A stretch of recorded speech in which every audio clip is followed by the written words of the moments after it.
Yesterday, the NASCAR Cup Series raced at the Indianapolis Motor Speedway on the road course for the first time ever. We talked about the race yesterday, all that happened, but we are back here today to talk about one of the few controversies that happened yesterday. There was quite a bit to discuss yesterday, so we are making a video on the contact between Chase Briscoe and Denny Hamlin. There were multiple instances of contact between the two, so we are going to talk about that contact on the racetrack, talk about what happened after the race, and then just talk about all the other things in between. Now, obviously a lot of controversy with yesterday's race, whether it was the curbing of the track that caused a lot of big wrecks, whether it was the late race contact between Briscoe and Hamlin, whatever it may be, there was a lot of it. There was a lot of discussion after this race, so let's get into it. We're going to look at the actual incident itself first, so let's look at it.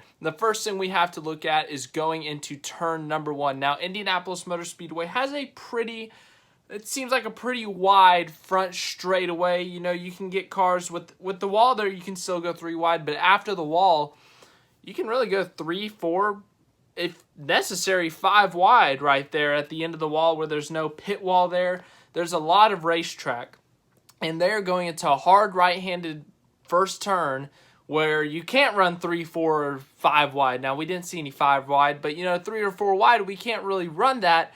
It's even difficult to run 2 wide sometimes in that first turn because you go from so wide to so narrow in such a sharp right-handed turn that it really makes things difficult for the drivers.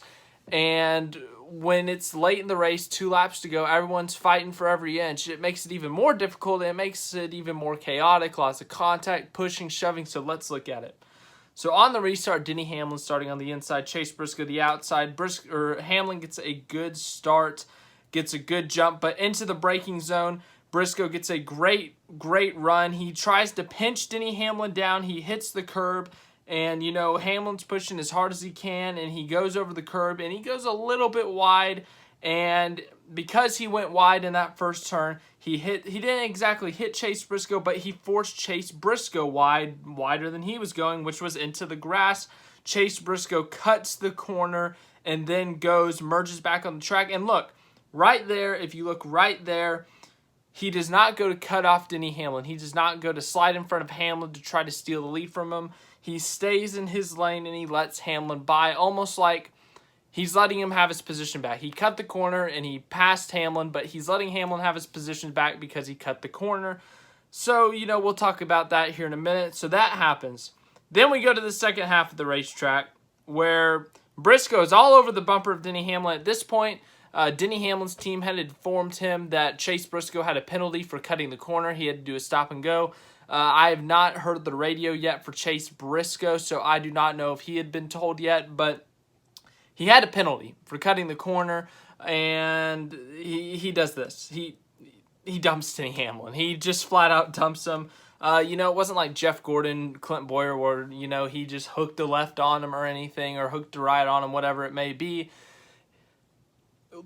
Let's talk about both of them. So the first thing, turn 1, going back to that,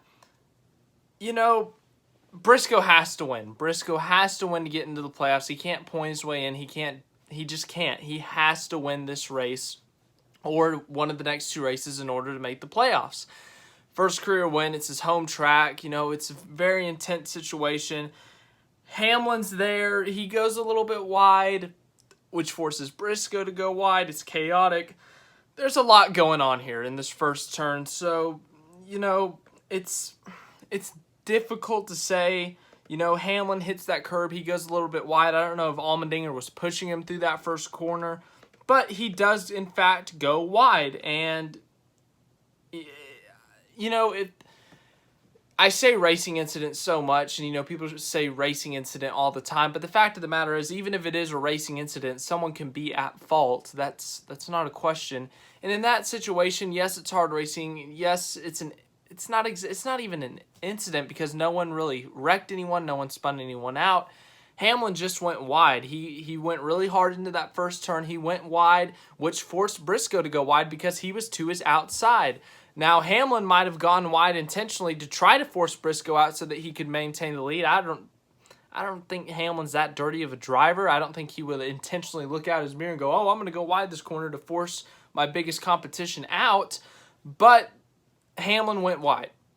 That's on him. You know, he did go wide. That's what it looked like to me. Obviously, I wasn't in the car. I wasn't in the cockpit. But that's what I saw. I think Hamlin went wide there and forced Briscoe wide. And if you're Chase Briscoe, from your perspective, Denny Hamlin, he didn't see A.J. Allmendinger to his inside. He didn't see A.J. Allmendinger all over Denny Hamlin's back bumper. So he doesn't know that maybe Denny Hamlin got forced wide by Allmendinger. In his view, he looks to his right. He sees Hamlin. He sees Hamlin force him out. So he thinks Denny Hamlin just forced me out of town to try to get the win for himself. So from Briscoe's perspective, he got forced out intentionally. So going back, he cuts through the corner. He comes all the way back, and he's visibly upset, as one would be if you thought in the heat of the moment during the race, 2 laps to go, if you get forced out of the track into the grass, your first thought is probably going to be, okay, he did that on purpose. I'm going to let him know I'm upset. So you come down the backstretch, you get through that chicane with the takeoff ramp, and, you know, they get through there clean, and then you come into the next corner, and Briscoe's on him. He's hitting his back bumper and stuff. He's letting him know, hey, I'm here. I'm going to try to beat you. And he doesn't know about the penalty yet. And so then finally they get into that turn and, you know, he dumps him. You know, I think he hit him once and he probably got Hamlin a little out of shape. He might have lifted his rear tires off the ground. He might have done something like that. But Hamlin was out of shape from one of the hits. And then the second hit came, and that's when Hamlin went spinning. And Chase Briscoe, after the race, he said, I would never wreck anyone on purpose. I've never wrecked anyone on purpose. I don't think he meant to completely dump him, completely wreck him, but I do think there was some intentional bumping there that if he spun him out in his head, he might have been thinking at the time, you know what, he deserves it. So I think that was definitely retaliation. I do not think Briscoe meant to completely dump him, to completely send him, but I do think Briscoe at the time was upset that he got sent off the track, and I think that he in his you know, the raw emotions of the moment, in the heat of the moment, you know, the fresh emotions, I think that Briscoe in his head was like, I'm going to show him that I'm upset and I'm going to shove him. I don't think he meant to wreck him. I don't think he meant to spin him out, but he was hitting him hard enough that that was a possibility, and it did indeed happen. So I don't think it was intentional, like an ugly intentional, like with Gordon Boyer, like with Kenseth Logano. But I think it was something like, you know, Kenseth Logano in 2015. I think it was something like, you know, he did something to me first, so I'm going to retaliate and I'm going to push him a little bit harder than I would normally. It's for the win, and it just went a little bit too far. So overall, the first thing, I mean, Hamlin went wide. Briscoe ended up getting forced off the track. That's on I mean, it's hard to say who that's on, really. I don't know if Hamlin got shoved by Allmendinger. I don't know if he got forced wide by Allmendinger, or if he just hit that curb and it forced him to go wide, which then forced Briscoe to go wide. And then Briscoe cutting the corner. Here's my perspective on that. Obviously, Briscoe just freaking missed the turn and cut the corner. Then, you know, that's 100% a penalty on him. But he did get forced wide. He did get forced wide. Chase Briscoe was forced out there. The only options that Chase Briscoe had at that moment was to swerve to the right and hit Denny Hamlin in the side, potentially wreck himself and Denny Hamlin, and that would have been an even worse situation. Or he could have swerved to the right, tried to get back on track by going through the grass, and then, you know, there's no grip on the grass, so it probably would have spun Briscoe out in front of the field, caused a big, ugly crash. So really the best option for Briscoe to not take out a bunch of cars was to go straight through the grass like he did. Because turning hard to the right, like I said, he would have door slammed Hamlin. Trying to cut through the corner, get back to the turn in a sense, that would have spun him out maybe, or there would have been a big wreck. So in my mind, Briscoe completely cutting a corner like that was his best option. He was forced out there, and that was his best option to get back to the track cleanly without creating chaos and more wrecks. And, you know, he didn't try to cut Hamlin off. He didn't try to swerve in front of Hamlin to get the lead. he let Hamlin have his position back. Hamlin had the lead going into the one, exiting one, he had the position, and Briscoe let him have it back. Briscoe came back onto the track. He went outside of Hamlin. He let Hamlin have back the lead. He didn't let him get like a car length in front of him, but he let him get the lead, and once he had the lead back, then he got side by side with him and started racing him again, and by the backstretch, Hamlin was clear of Briscoe. So I still believe, like I said yesterday, I genuinely think that Briscoe should have kept going after he was assessed his penalty and he pulled off on, what was that, turn 12 or 13? He pulled off before that last chicane. I genuinely think Briscoe should have kept going, should have tried to hold off Allmendinger to win the race, and obviously NASCAR would have still called the cutting penalty, cutting the corner, and I don't know what the rule book says, but I genuinely think that SHR and Chase Briscoe should have said, we were forced off the racetrack. I was forced to drive through the grass. My other options would have been terrible, would have caused a wreck. That was my best option, and I gave him his position back. Therefore, I still raced him clean. I gave him his position back. I would have been in the same position if I didn't get forced off the track. And I don't know if NASCAR would have given them the call back, but I do think that is a legit argument that NASCAR would have had to think about and would have had to go through their appeal process or whatever. So I think that would have been a legit argument for the corner cutting thing. I really think that would have been a legit argument. Pulling off to pull over and do your stop and go or whatever, I just don't like that. They had to win. If you stop and go, you're finishing last on the lead lap. If you get a penalty, if you get parked at the end of the race for not doing your stop and go, you're finishing last on the lead lap. So you got nothing to lose. It's not like you're going to lose a ton of points. Points don't matter to you at this point. You have to win the race in order to make the playoffs.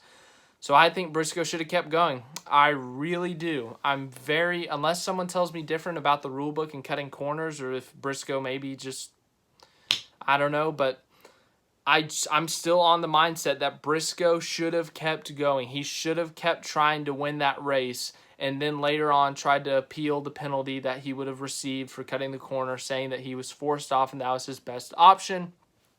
That's the first half of the lap. The second half of the lap, yeah, Briscoe, he dumped him. There's no question about it. Intentionally wreck.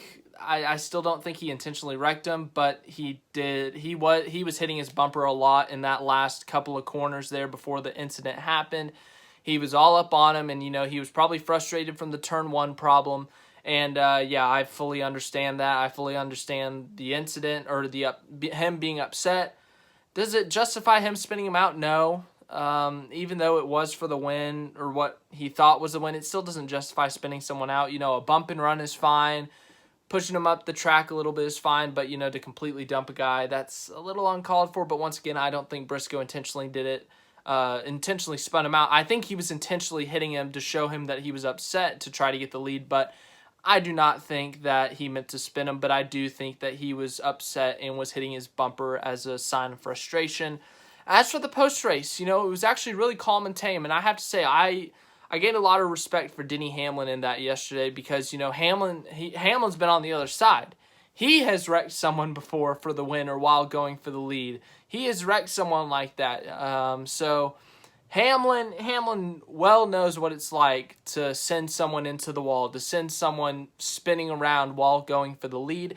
And Hamlin was very understandable at the end of this race. Hamlin talked to Chase Briscoe. He didn't try to fight him. He didn't try to punch him in the face. He didn't try to put him in a headlock and, give him a noogie or anything.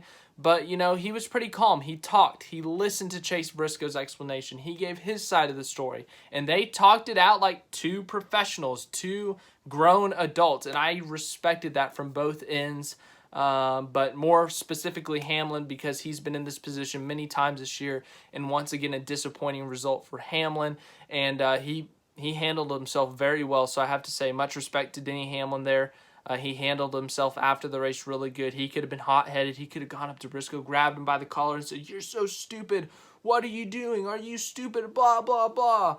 But Hamlin handled himself in a very professional manner, which I respected. And I also shout out to both pit crews, Denny Hamlin and Chase Briscoe. In those kind of things, the crews kind of egg each other on, and that sometimes can start the fight. Like in 2014 with Gordon and Keselowski, Gordon was trying to talk to Keselowski. Gordon was trying to get to Keselowski and talk to him.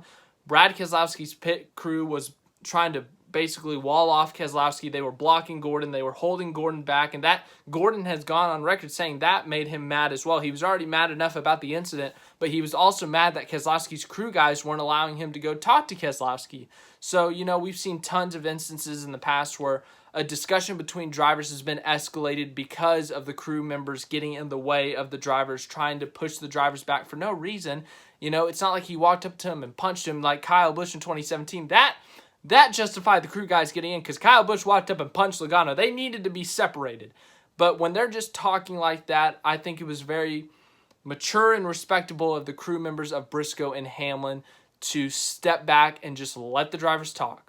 And, you know, if they went after it, if they started punching each other in the face, then you can get in there, pull your drivers back. But, yeah, you know, we've seen that too much. We've seen the crew members escalate fights before. But, yeah, that is where I stand on the incidents between Chase Briscoe and Denny Hamlin. That first incident, hard to judge, racing for the win, you know, racing incident, as you say, but it really is tough to say. If Hamlin just missed the corner, if Hamlin hit that curb too hard and that sent him wide, then yeah, it's on Hamlin. But I think Briscoe did the right thing in cutting the corner usually isn't acceptable, but in that instance, he was forced out wide. I think that was the right thing to do to not cause more carnage, and I think Briscoe did the right thing there. But as for the second half, yeah, that's on Briscoe. Obviously, it's on Briscoe, but I think he was upset with what happened. I think he just sent him a little bit too much and spun out Hamlin. Disappointing result, but yeah, let me know your thoughts in the comments. Whose fault do you think it is? Did Hamlin deserve to get punted by Chase Briscoe after what happened in Turn 1? Did Denny Hamlin mess up in Turn 1? Was he pushed a little bit too hard by A.J. Allmendinger? Did he hit that curb too hard? What happened there? As for the post-race, what do you think there? Did you want to see a fight? Did you want to see them swing it out, duke it out? Or did you just like the civil, peaceful discussion between the two drivers? But let me know your thoughts in the comments on what happened yesterday. But yeah, we'll have more videos up this week. I'll let you know on that later on. And have a great rest of your day.